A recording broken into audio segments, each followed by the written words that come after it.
Back with Grand Tactician Civil War, and we have just now finished up the Battle of Petersburg. We had taken Petersburg. Confederates didn't like that. They attacked us there, trying to retake that city. Did not work out well for them, and they are now retreating.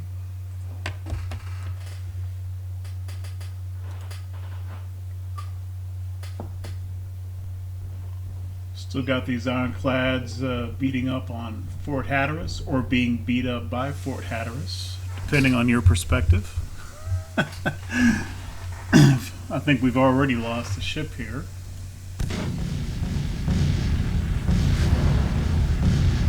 Two ships. I think because of the exiting from the game and restarting. This is actually considered, I think, a completely different battle when one of these is in progress and you reboot the game.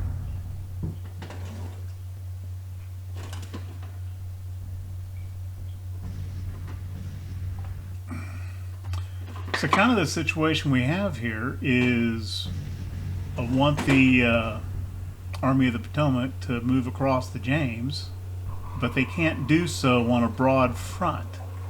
Have to cross either over here by Lynchburg or over here by Richmond and Petersburg. The James is only navigable up. This James squadron here is as far up the river as ships can go. So this is basically large river here, navigable river, and this is small river. I thought that armies or corps could move across small rivers, and apparently that isn't the case. It's no big deal. It's not really the movement so much as I'm a little concerned about what happens with supply. Of these guys coming down here and making this big hook. I kind of feel like I should move down and build another supply depot down here.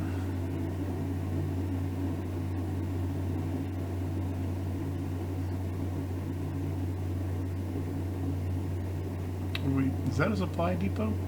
It is. Maybe 2nd and 3rd Corps should push in on Longstreet. One other thing that happened, they talked about it during the battle, but these two corps are just on the outside. 2nd Corps is actually outside of the Army's command radius, which meant that the Battle of Petersburg was these two corps actually fought as independent forces, not as corps within the Army of the Potomac. I think if we move them back this way, they'll be well within, and let's push Longstreet's corps out of whatever little town this is. Readiness is fine.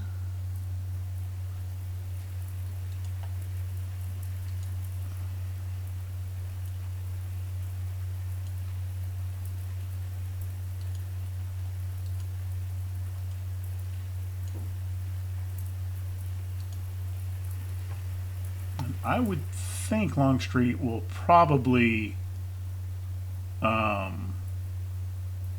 retreat from that. It looks like all the other Confederate forces are pretty much moving out of Virginia. I don't see the ANV headquarters. That's a couple of corps there. This is the Army of North Carolina. Army of the Shenandoah, that's still an independent force. Under, it turns out, Hugh Jackson, not Stonewall, which we saw in the last battle. Thought that was interesting. He may have been the Jackson in command of this thing for the whole time. And if that's true, I have no idea where Stonewall Jackson is in this little alt history campaign here. Okay. Patterson. Not Patterson. Patrick. I think he can move on up the valley pretty much to a point where it's not really the Shenandoah Valley anymore.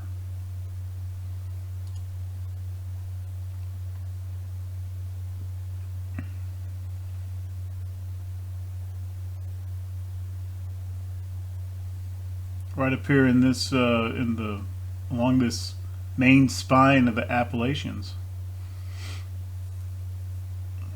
You got the Roanoke, the James, the Shenandoah, the Kanawha, all their headwaters up in here.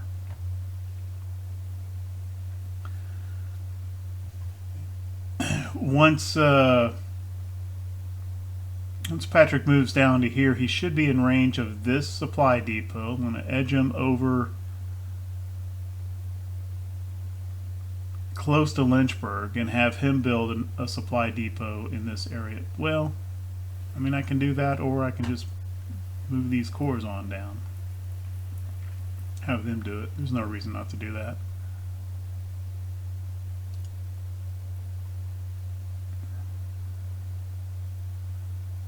For some reason that I don't understand, McDowell's command radius. I could understand it being blocked by the mountains, but I don't understand why it is blocked down this corridor along a road and a railroad. That doesn't seem to make much sense.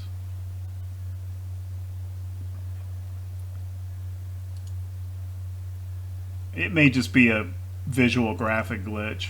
I mean, the fourth core, let's move the fourth core to about here, and I bet it'll still show within command radius. Something that I noticed recently, because you know we see the AI create armies and then only have one core within them, and that just kind of seems superfluous. But if you can see it on pretty much anything here. First core, just to pick a core here, well within range. And they get this in-range bonus within range of the Army commander, and will reinforce any battles within that range. So if you only have one core in the command radius, that reinforcement bit is irrelevant. However, if you look at that in-range morale bonus, that's pretty big. Plus 9.6%. Much, you know, it just dwarfs telegraph and the very small unhappy negative modifier. For that reason alone, it might be worthwhile to create single core armies. Of course, you got to find officers to man up that extra position to fill that extra billet, but that's a pretty significant morale boost. I may start doing that in the future. Anyway, I would expect that even though it's not shown on the map, Keys will probably get down here and still be within McDowell's command radius. Okay, let's see what's going on out here in the west. Lyon, Army of the Ohio, he's built his supply depot, which has actually gotten populated now. So let's have him continue to push on into eastern Kentucky. Still think that there is a Confederate army in this area. Well, we can kind of cheat that a little bit. Confederate invasions, Zollicoffer's core strength 33, and the army. So this thing will kind of center on where they are. Boop, yep, they're here. So let's have Lyon come on over. He's slightly smaller, 30,000 versus an estimated 33. And he does have a fair number of units in his, fair number of brigades in his army. that are that haven't fought before. It'll be their first combat. I think he'll come out okay though. Scout mode. Okay, if he comes over here, make it close enough to get sight of them. Meanwhile,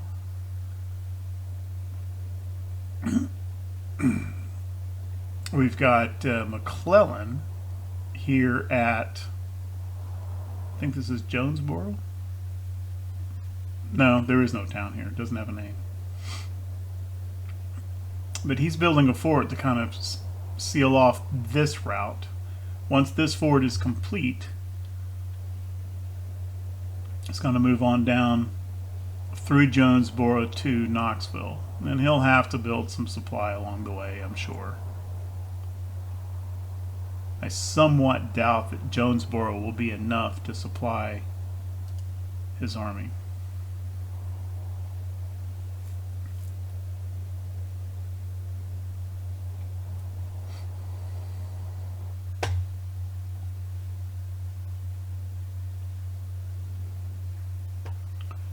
Army of the Tennessee, First Corps has moved down to here and is still in a good supply situation. Oh, he's actually picked up another perk.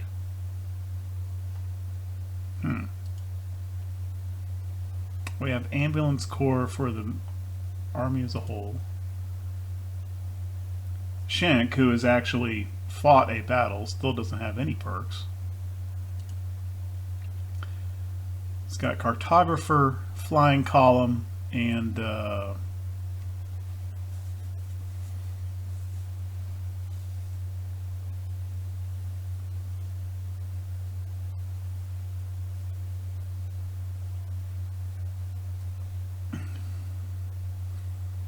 on the Potomac Corps, I put a lot of pontoon train on there, not for the movement speed across rivers. That exact tooltip was why I thought armies could move across rivers. But I like that supply efficiency, plus 10%. I think you must have to cross small rivers at an actual crossing.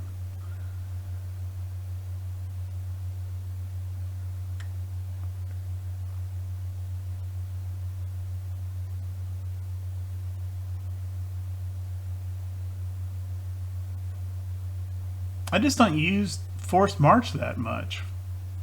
I'm not that interested in foot cavalry for that reason.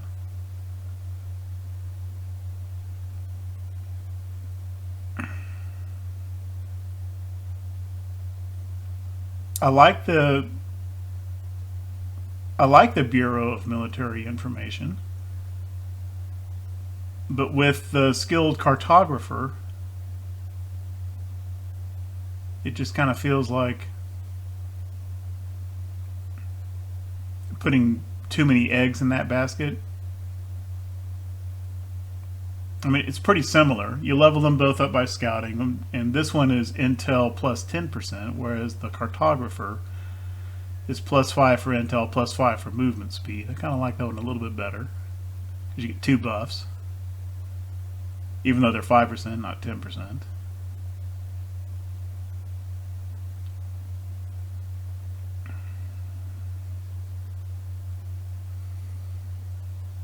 If I thought we were going to run into a bunch of forts, siege train would definitely be a candidate. I just don't know that we're going to run into that many. I mean, I guess this would have been a good one to have back here whenever he took all these forts. So it's kind of adding the perk after it was needed. I just like this supply efficiency. I'm going to go for pontoon train.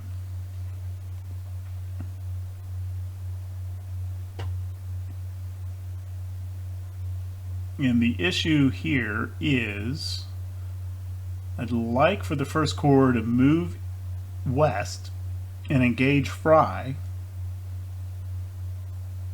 while leaving the second. And I think he can do that on his own. I don't think he needs Second Corps to go with him. But if I do that, I'm going to run into a situation where one of these corps will no longer be in Grant's command radius, getting spread a little thin there.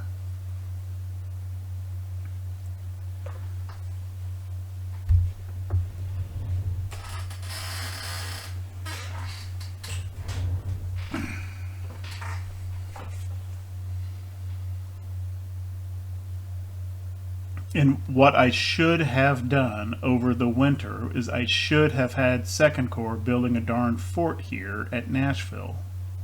Maybe two. I don't know why I didn't do that. Because it's just kind of my natural course of things to build forts. But I didn't do it here.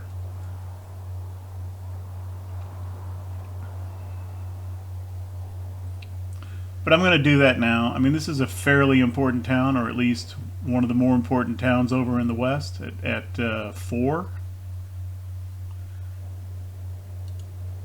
So I'm going to go ahead and plop down the fort belatedly. Probably here. I want to cover these routes coming from the east.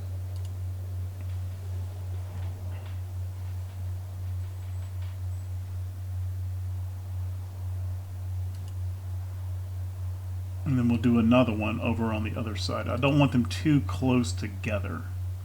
I don't want forts so close together that they get engaged at the same time.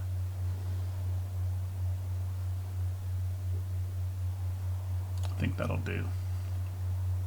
And then the idea is if the Confederates come up to take Nashville, they wind up in a fort siege, which wouldn't necessarily last very long, but it does tie them up long enough that the army can come back over to support from the west, is the idea. Already upgrading Nashville Depot. So that's going to leave in that way, once these forts are there, then I can move Second Corps over this way to support First Corps and keep him within Grant's command radius. And then we can move on Memphis and Corinth. And whatever army this is, Army of West Tennessee, or yeah, Army of West Tennessee.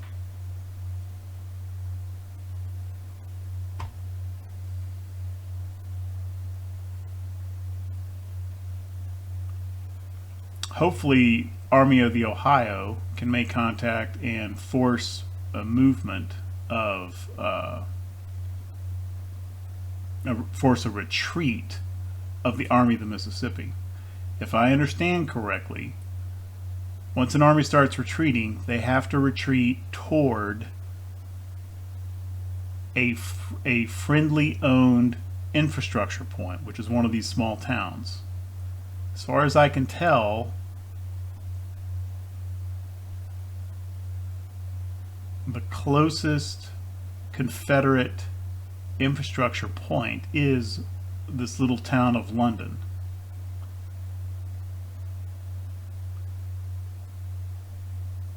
Or the Cumberland Gap.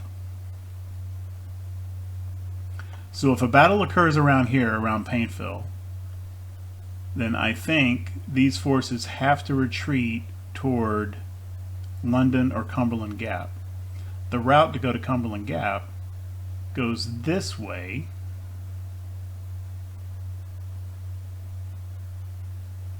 anyway, the point I'm trying to make is I don't think they will retreat north.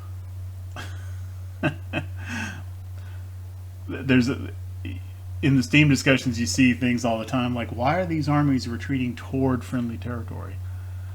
Or toward my own, toward enemy territory. It looks like they're advancing.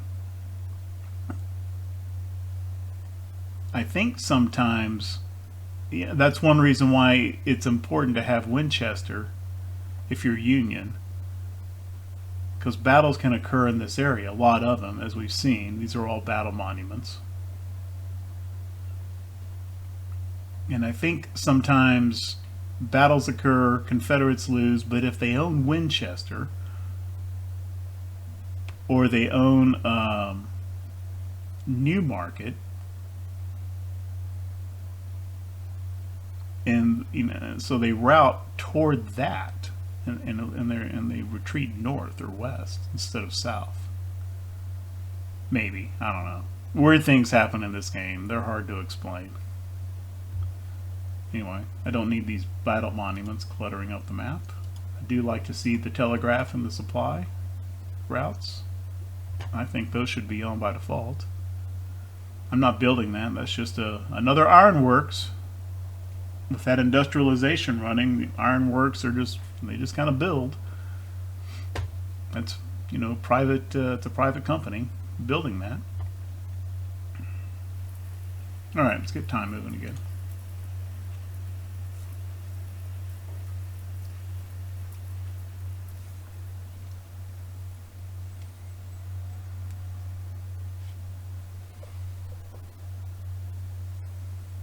Let's get time moving a little faster.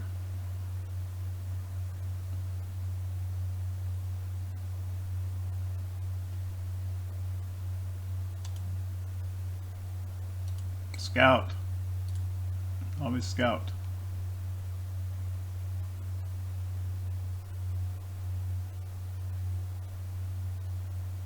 Okay, Longstreet's pulling back.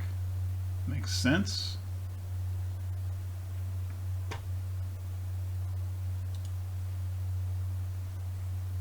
Okay. Is 4th Corps still in the radius? It is. Yeah. Yeah, I think this is just kind of a graphical thing. McDowell's radius extends. It's still covering 4th Corps. He's drawing supply now from Appomattox, and it's not quite enough. He's okay for now, but we need to do something with supply in this area.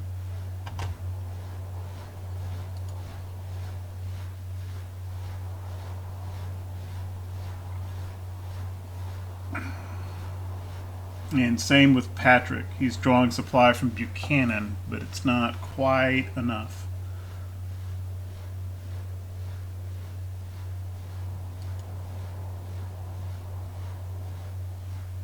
But he can draw supply from there.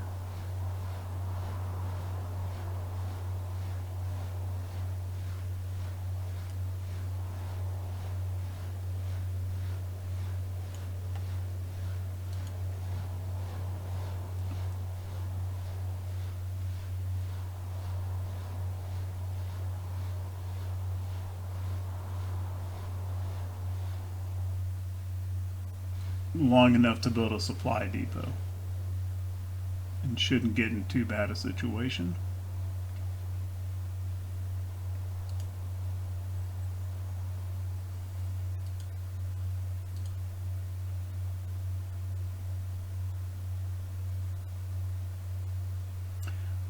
It's showing that we have control of Burkeville Depot now. However, it is still in text considered Confederate.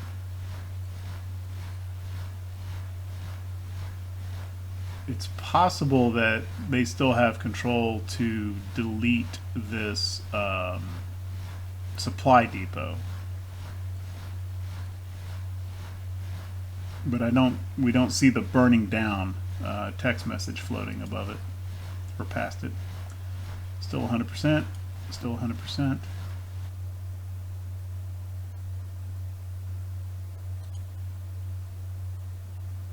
Plenty of stuff over here at Walden Bridge. I kind of like the idea of getting down here for 2nd Corps to make some use of that.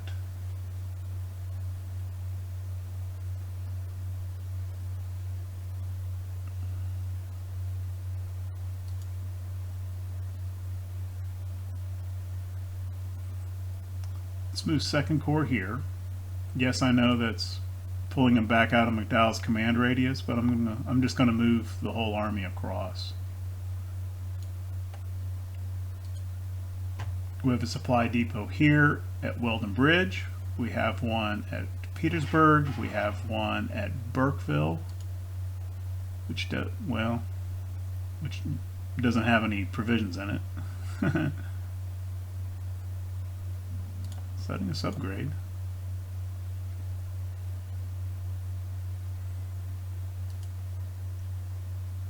Let's get the Potomac headquarters down south of the James. This will work, I think.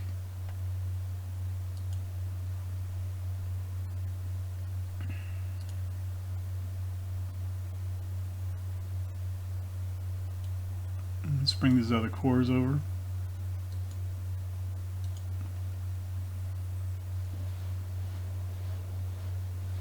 And I'm just going to let First Corps stay at Charlottesville for supply reasons until we get another supply depot going down here in the Lynchburg area somewhere.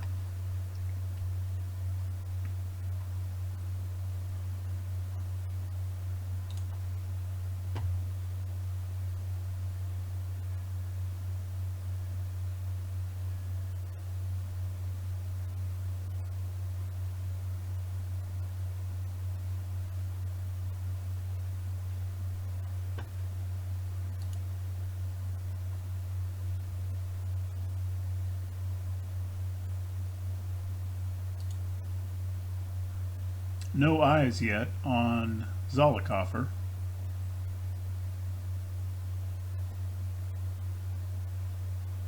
He can't go much farther without running away from his supply.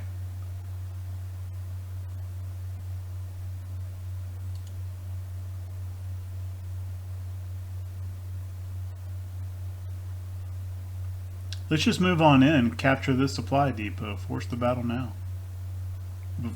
He should be able to get there and make contact before he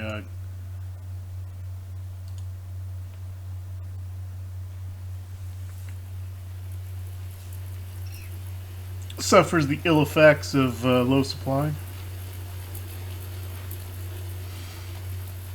I do not expect the Army of Mississippi to retreat with the even troop numbers.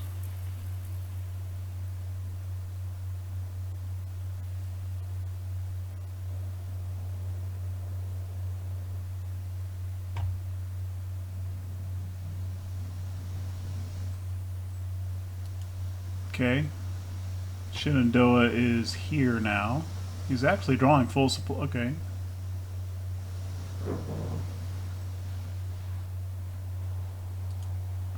Get a little bit closer to Lynchburg. Still get supply.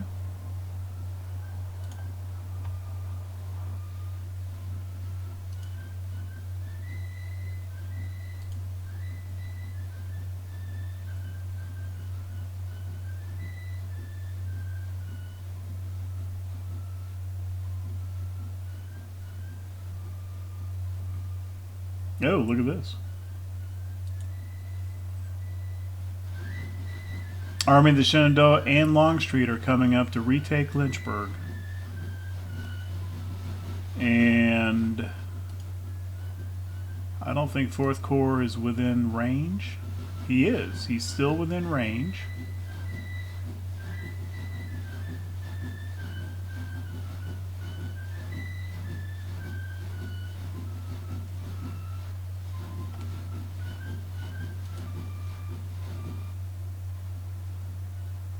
Let's move the Army HQ a little bit further.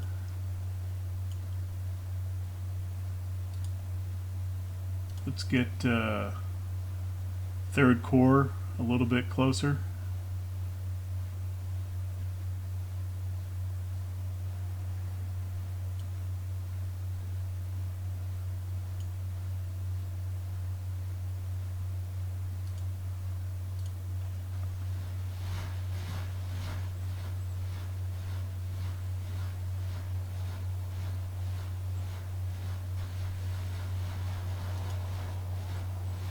Let's get 1st Corps a little bit closer.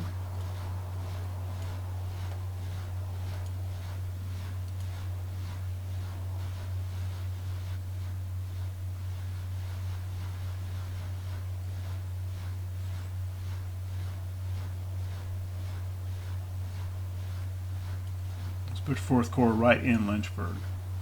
I would rather have them engaging 4th Corps than engaging Patrick.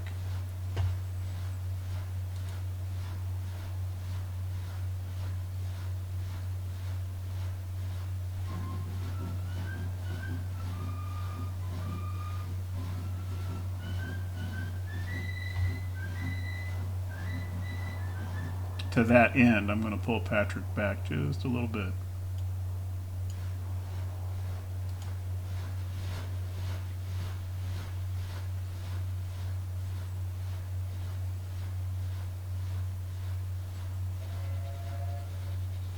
Nope, it's getting on the railroad. Boom, here we go.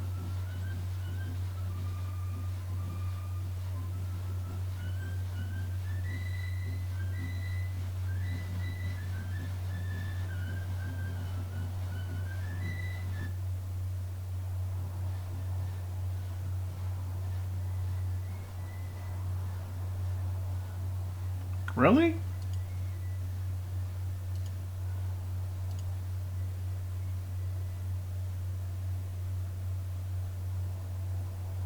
Why the hell is Keyes retreating? Offensive stance, confident morale, good supply, good condition.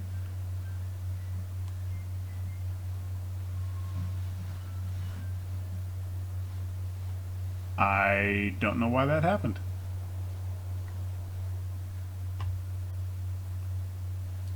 Where's he retreating? He's retreating all the way to past Stanton. You're kidding.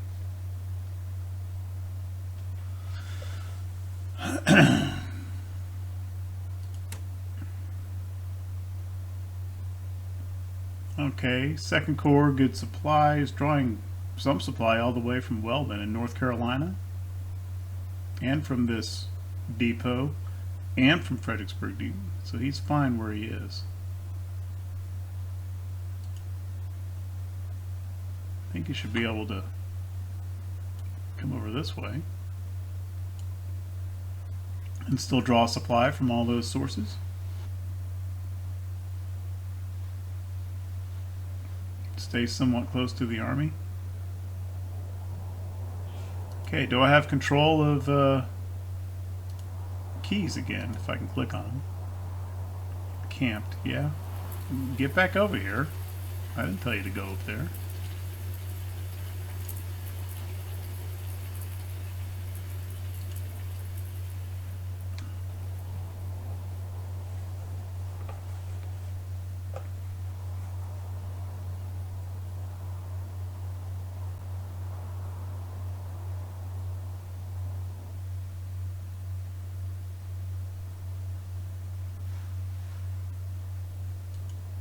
Let's move the HQ up a little bit, make sure everyone is well within range.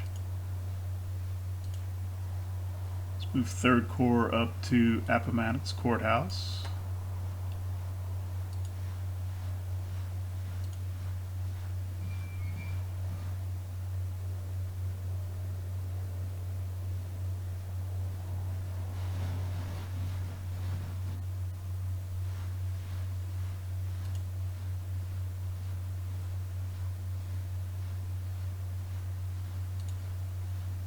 Still in range. Still in range.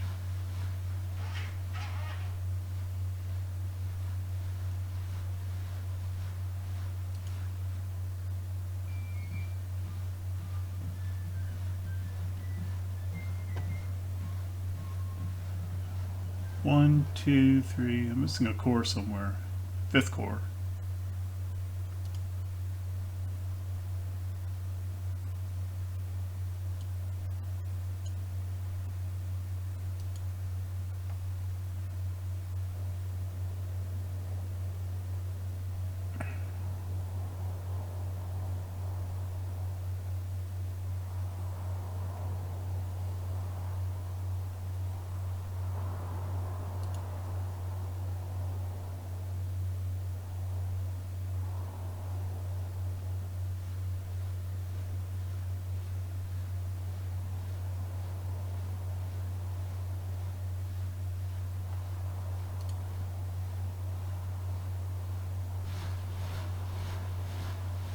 historical flavor.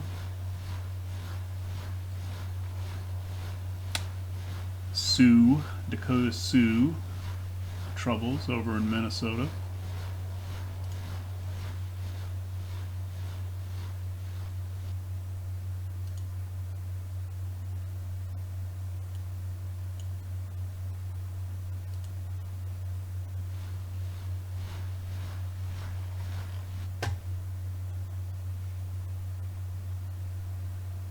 And I took my eye off, crap, I took my eye off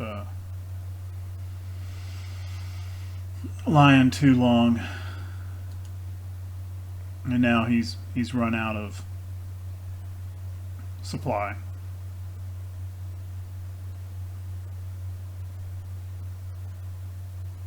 Although somehow he's drawing supply from Confederate Paintville. Well, you know what? He's got a lot of ammunition. Get in there.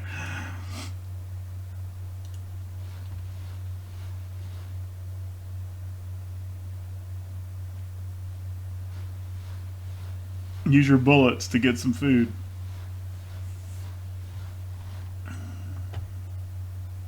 How's life down at Nashville? Fort's building. Yeah, I'm being a little bit passive here, I know, in this theater.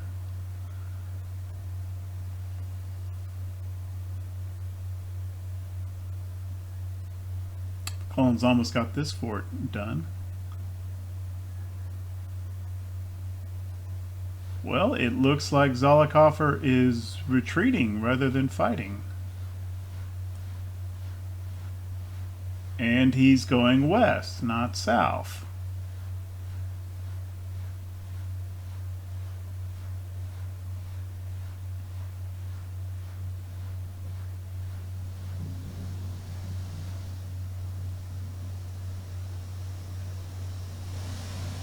The question is, where is he retreating to? Can't be retreating to, yeah, Vallandigham expulsed? Is that a word? Expulsion, yeah, I guess, yeah, that would be the verb form of expulsion. That was a little,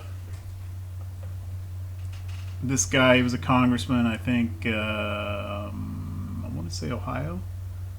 Yeah, a prominent Ohio Copperhead, which a Copperhead was a anti-war Northerner. I don't know if the term necessarily encompasses pro-Confederacy Northerner. There were some within the Copperhead. In any case, this guy was very critical, definitely opposite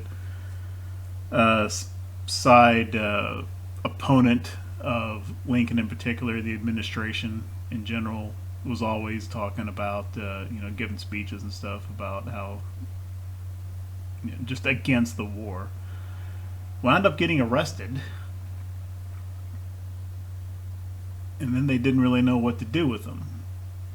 Kind of a public trial and all that would entail in the newspapers. Didn't really want to do that. Anyway, what they wound up doing was escorted him to the lines. I don't know exactly where, but they took him to the front and escorted him across. Said, "Here you go. You can go to the Confederacy," which he did.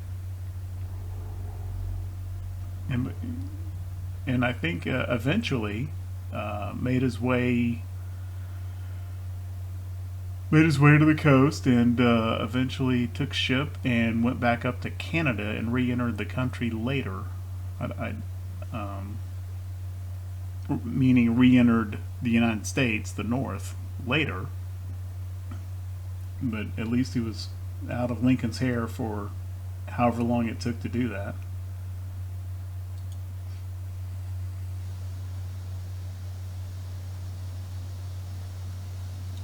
Okay. Maybe this is, maybe he just couldn't go across river, maybe he's just taking this route and is going all the way down to London.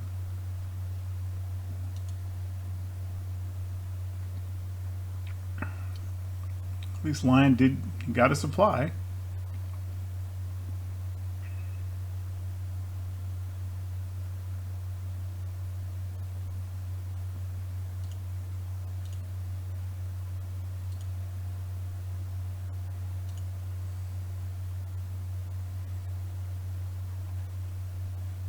Now he's going to have to go chase Zollicoffer around again.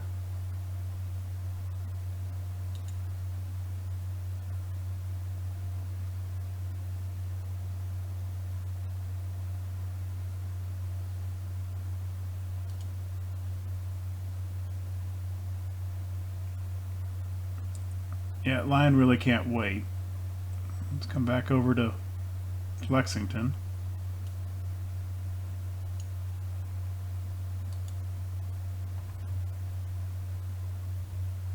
This fort is done, Fort Howard.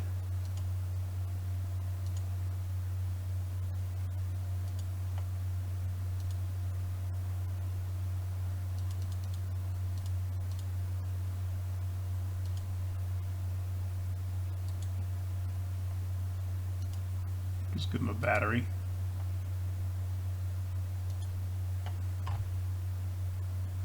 And Zollicoffer isn't coming this way. I think McClellan is clear to head down closer to Lexington. Let's move him to Jonesboro. See what his supply situation is.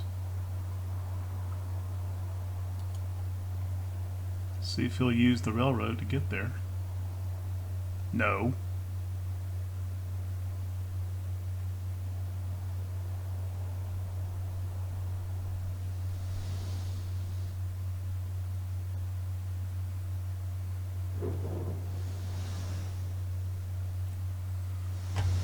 So the Army of the Potomac is pretty much in position now to pitch into Jackson and Longstreet at Lynchburg. We'll do that pretty quick.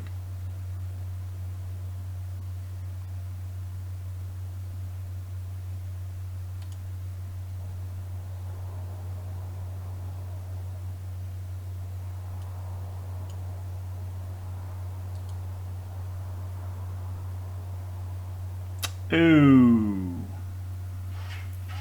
Well, crap. I should have put a telegraph up here.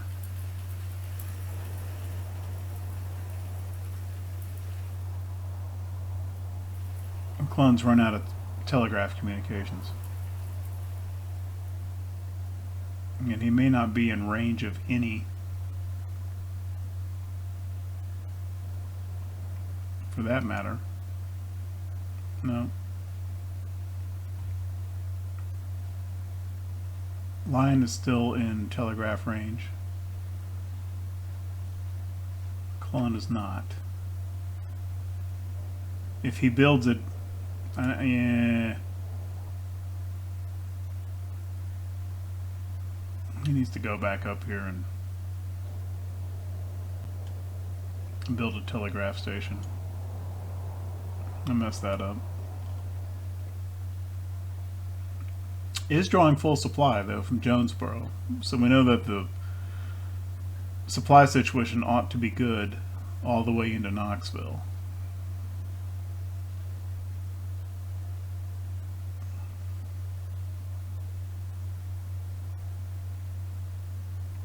It's interesting. Sparta is Confederate, but the Sparta Depot is Union. Okay.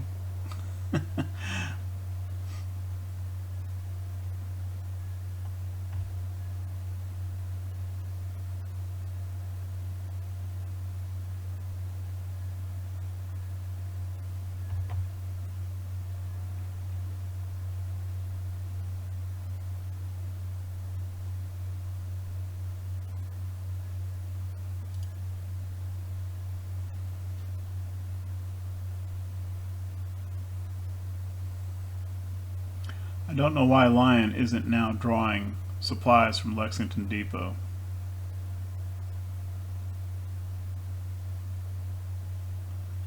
Game just may need to update.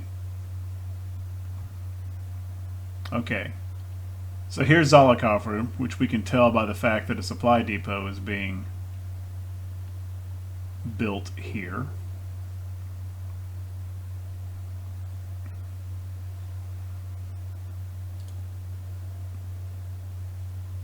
Okay, that's close enough. Let's get a telegraph here. Luckily, they don't take too long to build.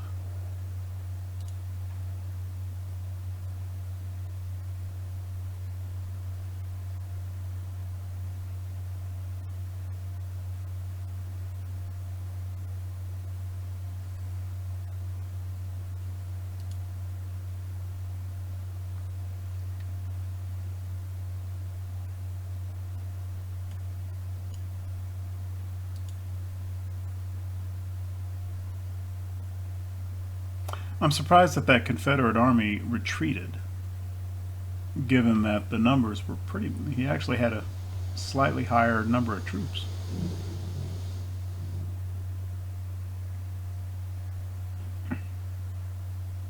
Polk's Corps coming up to Lynchburg.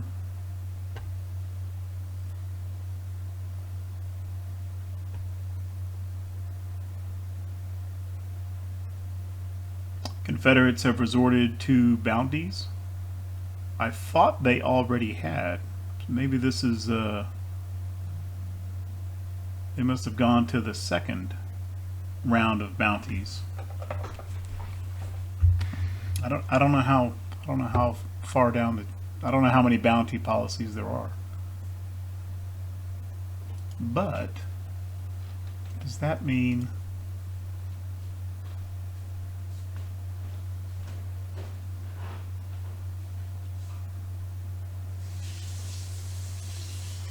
this Chapter 3 tier of policies should have opened up by now? We're almost to June of 1863.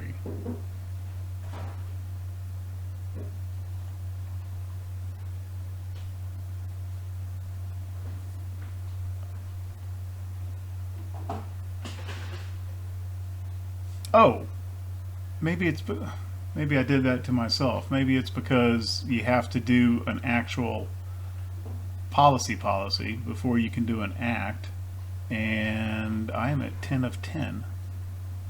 I might have done this to myself. Let's bump up the politics subsidies.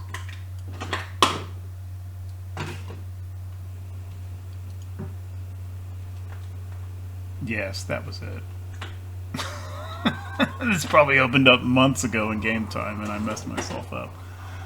We're at BB. I'm going to go ahead and take the government funding. I might have been able to do that back in January. I don't know. I messed that up.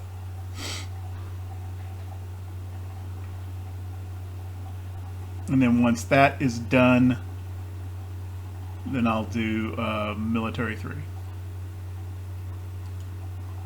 How is our manpower pool? 93,000 in the volunteer pool, with almost 400,000 in uniform. So our manpower situation is good. And we do still have more than the Confederates. Not that big a gap though. They're up to 143,000 ships. Tons of ships.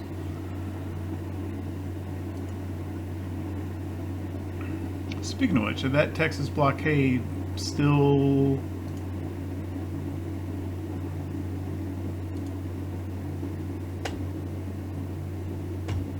showing off map, still showing eventually coming here, but I don't know if that's actually happening, because there are steam ships in this squadron and they're out of fuel. So they may not be moving.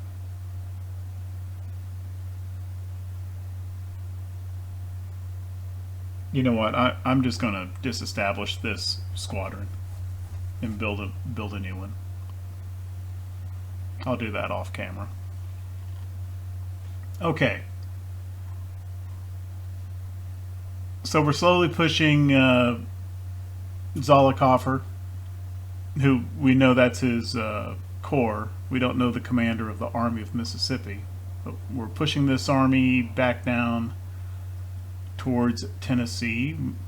McClellan is moving on Knoxville,